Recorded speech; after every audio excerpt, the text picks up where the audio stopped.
0344 499 1000 is my telephone number to join the conversation. Well, let's kick off that conversation with the co-founder of Our Future, Our Choice, which is an anti-Brexit youth campaign.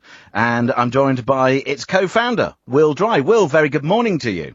Good morning, James. Thank you very much indeed for waking up at this early hour. Now, it says on your Twitter feed, I voted Leave, but it's become clear that Brexit is a complete disaster. Really? Yes, it has.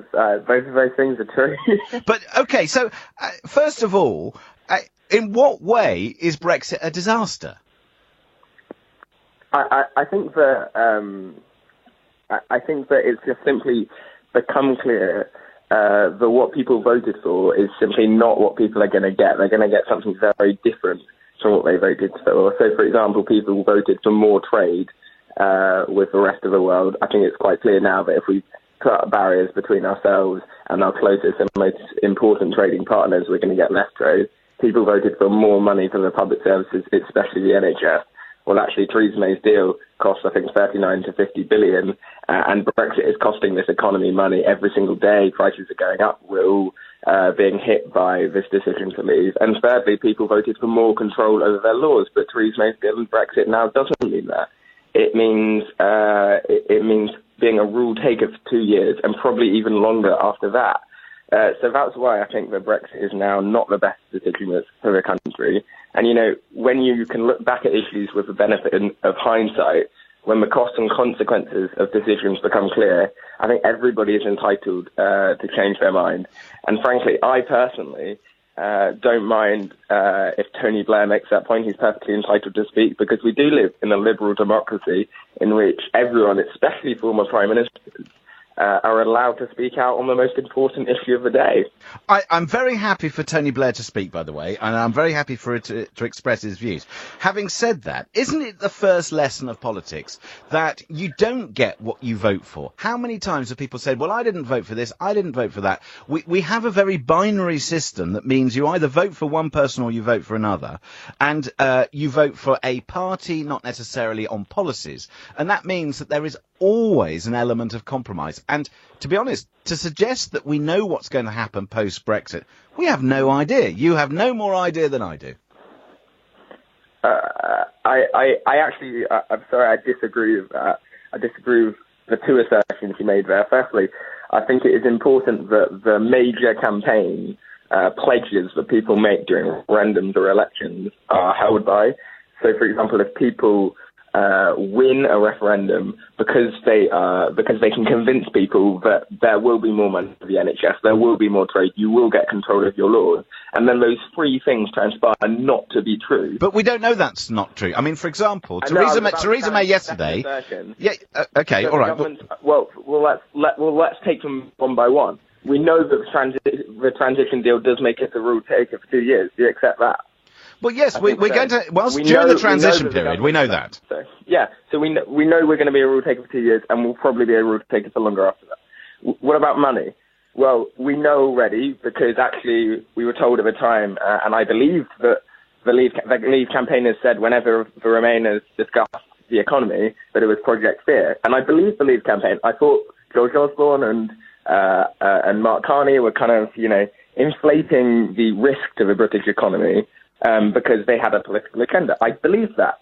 But now we've seen, with hindsight, with actual events occurring, we've seen that there has been a hit to the economy. We were the fastest growing economy in the G7. We're now the slowest growing economy in the G7.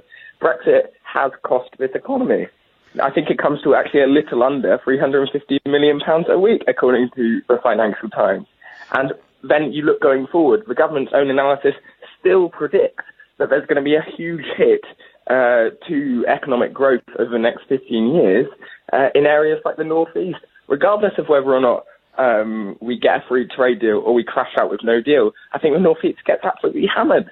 But I hear you. But the whole point of this is that if you're going to make a transition such as the one that we're making when it comes to Brexit, we know that there are going to be teething problems during the process. We don't know what the deal is going to be. Therefore, business is going to hold back on making investment decisions. But a lot of the things that Project Fear said before certainly have not happened. They said that the day after the vote, X, Y, Z would happen, and they were wrong. And they were, yeah. And the point about that is that until we get to the other side of this, and it might take 5 years, it might take 10 years, but until we get to the other side, we have no idea how our economy will change and adapt. And it rather depends on the policies going forward and whoever gets in at the next election as to whether Brexit is a success or not, as opposed to the decisions now.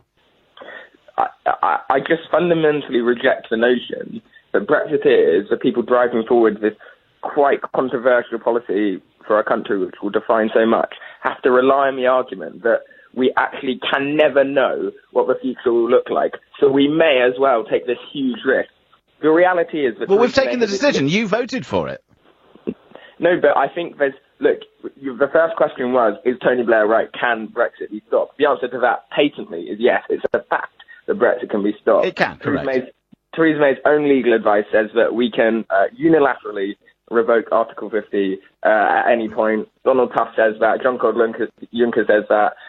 Emmanuel Macron said he would welcome us back with open arms. So yes, I think Brexit can be stopped. How do you get to that stage?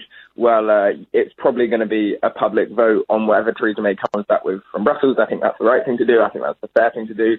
And you said that I voted for it, correct. But I now disagree with this huge project. I didn't vote to legitimise a Brexit at any cost. But you don't know what the cost is going to be.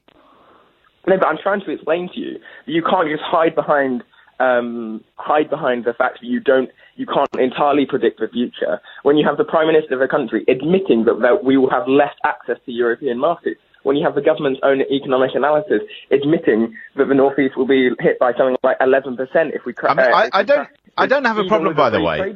Okay, I don't have a problem, by the way, with you changing your mind, and I don't have a problem with anybody who's got issues in respect of Brexit. Because if I put my position on the table, and I've described it a number of times on this radio station, I would describe myself as a reluctant Brexiteer in the sense that I was a board member of an international company before the vote, and I'd had a lot of experience of working cross-border, particularly in Europe, and there are lots of things about the European Union and being able to move freely and trade freely that are very advantageous, or certainly were.